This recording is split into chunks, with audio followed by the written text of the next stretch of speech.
Bonsoir Thierry, vous êtes Bonsoir. président directeur général de Merck France. Vous avez été élu à la présidence du LEM qui continue à soutenir Tulip et dont les adhérents fournissent encore aujourd'hui l'essentiel des médicaments. Oui, tout à fait. Bonsoir à tous. De temps en temps, il y a des passerelles historiques un peu amusantes. Qui penserait que 40 ans après, ce serait un autre hulot qui n'a rien à voir avec le fondateur de Tulip, Jean-Pierre, qui est là dans la salle. Et je crois que c'est surtout lui qu'il faut applaudir, parce que il a eu le courage de répondre à cet appel de Bernard Kouchner et de nous lancer, j'allais dire un peu malgré nous, dans une aventure dont je pense qu'aucun, à l'époque, penserait qu'on fêterait malheureusement, et je dis volontairement malheureusement, le 40e anniversaire. Ça montre ô combien notre monde va mal.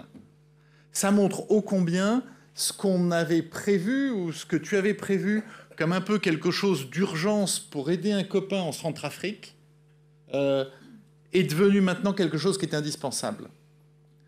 Quand on voit l'explosion du nombre de malles qui sont faites, l'explosion du nombre de champs d'intervention, on peut être fier de ce qu'on fait, nous, industrie pharmaceutique, en termes de responsabilité sociétale et environnementale.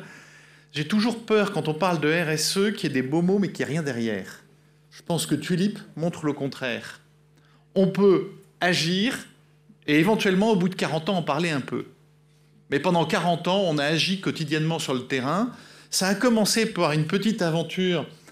On envoyait 5 tonnes de malles par an. On est à plus de 140. Alors, c'est très beau et c'est terrifiant. Et la mauvaise nouvelle, c'est pas prêt de s'arrêter. C'est pas prêt de s'arrêter. Donc, notre responsabilité, ça va être de continuer de se mobiliser.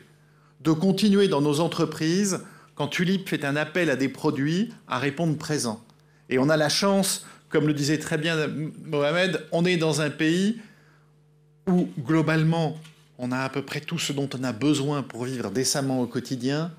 On est dans un pays où notre industrie, malgré toutes les misères que lui fait l'administration, arrive à avancer. Et donc, on peut se mobiliser pour donner dans des cas de nécessité absolue.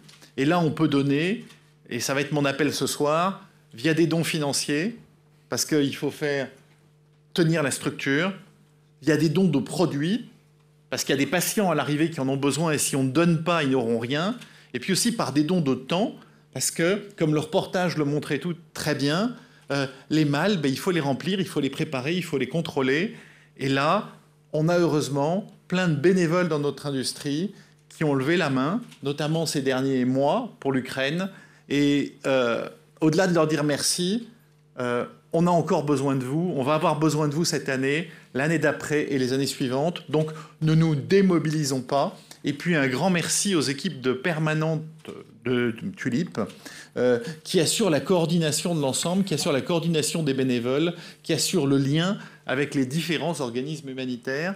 Et en effet, une fois que les malles sont là, il y a l'autre grande difficulté qui est de les acheminer là où elles seront utiles. Et ça, on ne le fait pas tout seul, on le fait via des partenaires, on le fait notamment avec le soutien plus que précieux et indispensable de la cellule du centre de crise et de soutien du Quai d'Orsay, dont on va reparler dans un instant. Donc, soyons tristes, soyons fiers et continuons. Merci à tous.